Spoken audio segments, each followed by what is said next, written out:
एक दिन अचानक मेरी पत्नी मुझसे बोली, सुनो, अगर मैं तुम्हें किसी और के साथ डिनर और फिल्म के लिए बाहर जाने को कहूँ तो तुम क्या कहोगे? मैं बोला, मैं कहूँगा कि अब तुम मुझे प्यार नहीं करती। उसने कहा, मैं तुमसे बहुत प्यार करती हूँ, लेकिन मुझे पता है कि ये औरत भी आपसे बहुत प्यार करती है और आपके साथ कुछ समय बिताना उनके लिए सपने जैसा होगा। वो अन्य औरत कोई और नहीं, मेरी माँ ही थी, जो मुझसे अलग रहती थी। मेरा ऑफिस मेरे घर से दूर था, इसलिए मैं अपने ऑफिस के करीब ही रेंट पर घर लेकर अपनी पत्नी के साथ रह रहा था। मैंने माँ से कई बार कहा था कि वो और पिताजी भी हमारे साथ रहने आ जाएं, लेकिन माँ हमारे पुश्तैनी मकान को छोड़ना नहीं चाहती थी। मैं अपने माता-पिता से दूर रहकर भी उनकी सुख-सुविधा का पूरा बंदोबस्त करके रखता था, लेकिन मैं अपनी व्यस्तता के कारण उनसे मिलने कभी-कभी ही जा पाता था। उन दिनों मेरे पिताजी अपनी बहन से मिलने गए हुए थे। मैंने माँ को फ़ोन करके उन्हें अपने साथ रात के खाने और एक फ़िल्म के लिए बाहर चलने के लिए कहा। तुम ठीक हो ना? तुम दोनों के बीच कोई परेशानी तो नहीं? माँ ने पूछा। उनके लिए मेरा इस किस्म का फ़ोन मेरी किसी परेशानी का संकेत था। नहीं, नहीं, कोई परेशानी नहीं। बस मैंने सोचा था कि आपके साथ बाहर जाना एक सुखद एहसास होगा। मैंने जवाब दिया और कहा, बस हम दोनों ही चलेंगे। उन्होंने इस बारे में एक पल के लिए सोचा और फिर कहा, ठीक है।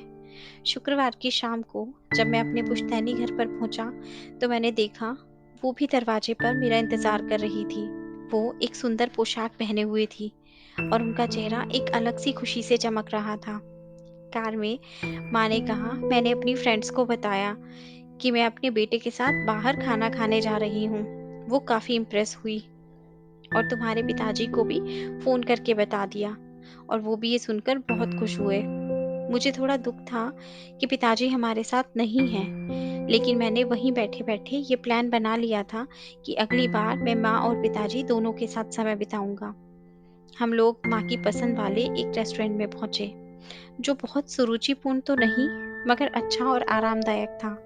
हम बैठ गए और मैं मेन्यू देखने लगा। मेन्यू पढ़ते हुए मैंने आँख उठाकर देखा तो पाया कि वो मुझे ही देख रही थी और एक उदास सी मुस्कान उनके होठों पर थी। जब तुम छोटे थे तो ये मेन्यू मैं तुम्हारे लिए पढ़ती थी, उन्होंने कहा। माँ, इस समय मैं इसे आपके लिए पढ़ना चाहता हूँ। खाने के दौरान हम में एक दूसरे के जीवन में घटी हाल ही की घटनाओं पर चर्चा होने लगी। हमने आपस में इतनी ज़्यादा बात की कि पिक्चर का समय कब निकल गया हमें पता ही नहीं चला। बाद में वापस घर लौटते समय माँ ने कहा कि अगर अगली बार मैं उन्हें बिल का पेमेंट करने दूँ, तो वो मेरे साथ दोबारा डिनर के लिए जाना चाहेंगी। मैंने कहा, माँ, जब आप चाहो, और बिल पेमेंट कौन करता है इससे क्या फ़र्क पड़ता है? माँ ने कहा, फ़र्क पड़ता है और अगली बार बिल वो ही पे करेंगी। मैंने माँ को अपने पुश्तैनी घर पर छोड़ दिया, तो देखा तब तक पिताजी भी घर आ गए थे।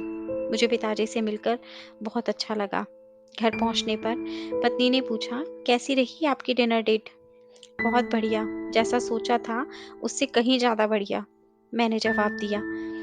इस घटना के कुछ दिन बाद मेरी माँ का दिल का दौरा पड़ने से निधन हो गया। ये इतना अचानक हुआ कि मैं उनके लिए कुछ भी नहीं कर पाया। फिर मेरी बहुत जिद करने के बाद पिताजी हमारे साथ ही रहने लगे। कुछ दिनों बाद पिताजी ने मुझे एक लिफाफा दिया, रेस्टोरेंट की एडवांस पेमेंट की रसीद और माँ के एक खत के साथ, जिसमें माँ ने लिखा था, मेरे बेटे, मुझे पता नहीं कि मैं तुम्हारे साथ दोबारा डिनर डेट पर जा पाऊंगी या नहीं, इसलिए मैंने 2 लोगों के खाने के अनुमानित बिल का एडवांस पेमेंट कर दिया है। अगर मैं नहीं जा पाऊँ, तो तुम अपनी पत्नी के साथ भोजन करने के लिए ज़रूर जाना। तुम नहीं जानते, उस रात तुम्हारे साथ बीता हर पल मेरे जीवन के सबसे बेहतरीन समय में से एक था। ईश्वर तुम्हें सदा खुश रखे। आई लव यू बेटा, तुम्हारी माँ। उस पल मुझे अपनों को समय देने और उनके प्यार को महसूस करने का महत्व मालूम हुआ। मैं अपनी माँ को तो ज़्यादा समय नहीं दे पाया, लेकिन मैं अपने पिता के साथ ज़्यादा से ज़्यादा समय बिताने लगा। जब मैं और मेरी पत्नी रेस्टोरेंट में खाना खाने गए तो मेरे पिताजी हमारे साथ थे और माँ को याद करके उनकी आंखों में आंसू आ गए। जीवन में कुछ भी आपके अपने परिवार से ज़्यादा महत्वपूर्ण नहीं है। ना व्हाट्सएप, ना फेसबुक, ना मोबाइल, ना लैपटॉप, ना ही टीवी।